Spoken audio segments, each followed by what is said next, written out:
Hello everyone. आज मैं आपके सामने कुछ अपने विचार प्रकट करना चाहती हूँ, जो मैं आए दिन करती हूँ। जो मेरे मन में आता है, जो मैं फील करती हूँ, वही आपको बताती हूँ। मैंने अब तक की ज़िंदगी में यही देखा है, जब तक हम बच्चे होते हैं हमें कुछ भी पता नहीं होता, हम बिल्कुल मस्त होते हैं। सारा ध्यान पढ़ाई की ओर, दुनिया की ओर, संगीत की ओर। जब बड़े हो जाते हैं, शादी हो जाती है, फिर थोड़ी सी जिम्मेवारी आती है, फिर पता लगता है दुनिया क्या है। फिर उसके बाद बच्चे होते हैं, उनकी जिम्मेवारियाँ पूरी करो, उनको पालो पोसो, उनको बड़े करो, और उनके बाद उनकी शादी कर दो। शादी करने के बाद वो अपनी दुनिया में मस्त हो जाते हैं। जो माँ बाप होते हैं वो बिल्कुल अकेले रह जाते हैं। उस टाइम वो सहारा ढूंढते हैं कि कौन किससे हम बात करें।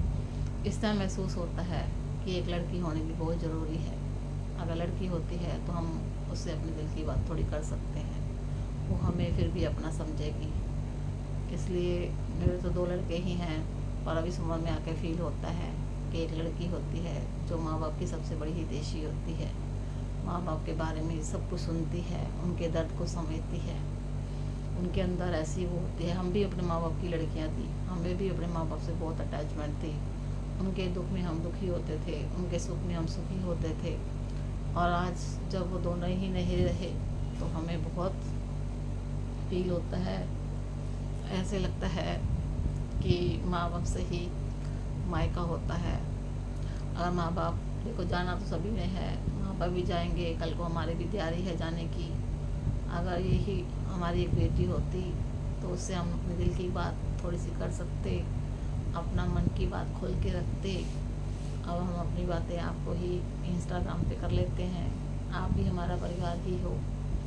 और कई मेरी फ्रेंड्स ऐसी हैं, दिल्ली में रहती हैं, बहुत ही अच्छी हैं। वो मुझे बहुत सपोर्ट करती हैं। अभी तक हम दिल्ली से आए हुए 8 साल हो गए, अब हम नोएडा में शिफ्ट हो गए हैं, पर मेरा ध्यान सारा दिल्ली में ही रहता है। दिल्ली में जो मुझे अपनापन लगता था वो यहाँ आके इतना महसूस नहीं होता, क्योंकि यहाँ पर अकेलापन ज़्यादा है। यहाँ पर सभी अपने अपने घरों में रहते हैं, किसी से किसी को इतना मतलब नहीं होता। और हम लोग रह के आए हैं मोहल्ला टाइप में, वहाँ पर सब एक दूसरे का दुख को समझते थे, सब एक दूसरे से हंसकर मिलते जुलते थे। टाइम का पता ही नहीं लगता था टाइम कैसे बीत गया।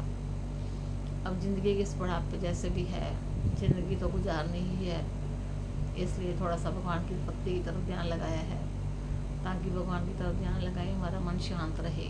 और फिर भी कभी कभी मन विचलित हो जाता है, क्योंकि हम इंसान हैं।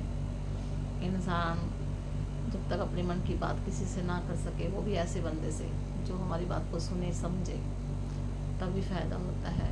अब कोई बात हमारी सुने ना, हमारा मजाक उड़ाए, तो ऐसे लोगों से तो दूर ही रहना चाहिए। इसलिए मैं तो यही कहूँगी, भगवान की भी ज़रूरत है, सबसे ज़्यादा ज़रूरत भगवान की है, पर फिर भी दुनिया में रहने के लिए, मन हल्का करने के लिए किसी के साथ की भी ज़रूरत होती है। एक ऐसा साथी जो हमारी बात को सुने समझे। बाकी तो मैं अब ज़्यादा आपसे क्या बोलूँ, आप सब समझदार हैं। यही विचार थे मेरे, आपने मेरे विचारों को सुना। अगर आपको मेरा वीडियो पसंद आया तो प्लीज़ लाइक, सब्सक्राइब, कमेंट अवश्य करें। वीडियो देखने के लिए धन्यवाद।